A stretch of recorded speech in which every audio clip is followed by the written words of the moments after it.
A Fazenda prepara mudanças na tributação de aplicações financeiras hoje isentas de impostos. E a discussão já mobiliza executivos do setor financeiro.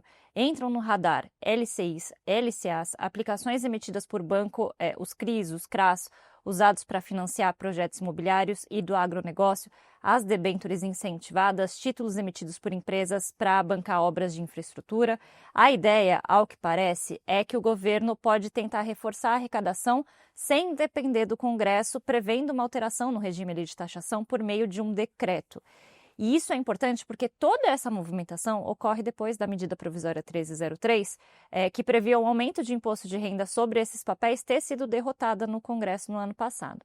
A equipe econômica afirma que a medida busca corrigir distorções e reduzir o impacto desses papéis sobre a dívida pública. No mercado, porém, a leitura é outra, é isso?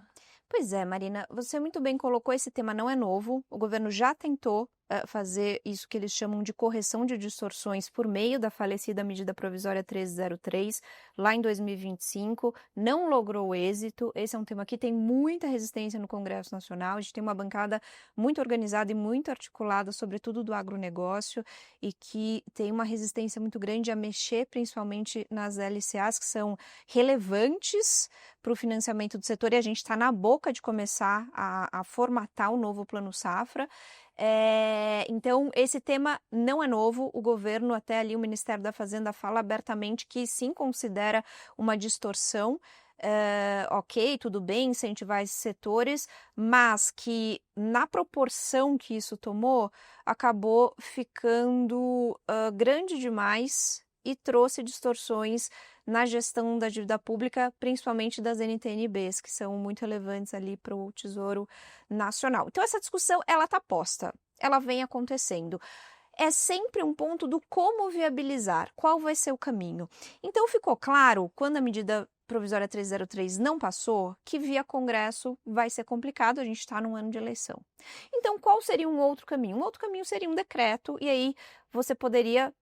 para ser decreto, você poderia fazer uma alteração no IOF, que é o Imposto sobre Operações Financeiras, que é um tributo regulatório. Então, você consegue mexer por decreto, né? E até tem uma base ali, né? A Fazenda coloca que tem uma base de fato regulatória e muito menos arrecadatória, reproduzindo aqui os argumentos do governo, tá? Eles dizendo assim, não, a gente não precisa disso para fechar as contas de 26, a gente quer sanar o que a gente acredita que seja uma distorção. Esse seria um caminho. Um outro caminho seria uma discussão via CMN, Conselho Monetário Nacional, em que você restringisse um pouco o lastro desses títulos.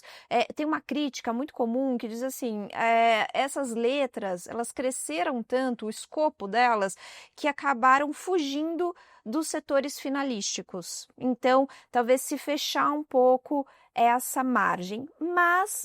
apesar dessa discussão estar acontecendo, e de fato está dentro do governo, você tem resistências, tá, Marina? Assim, eu acho que não é trivial, está avançando, mas não é trivial. Você tem, por exemplo, na área de infraestrutura do governo, uma resistência enorme a mudar as regras de debêntures incentivadas, que são debêntures, né, que são títulos e formas de financiamento que, por exemplo, o governo quer atrelar muito o financiamento das ferrovias, que é um modal que ele ainda não conseguiu avançar, avançou muito em estrada, né, principalmente ali as rodovias, recordes de licitações, mas as ferrovias estão um pouco emperradas. Então, tem resistência também ali do pessoal que vai formular o Plano Safra, tem resistência do grupo do governo que olha financiamento imobiliário e sabe que a LCI ganhou uma dimensão muito grande, porque a poupança está sempre perdendo dinheiro e não ganhando.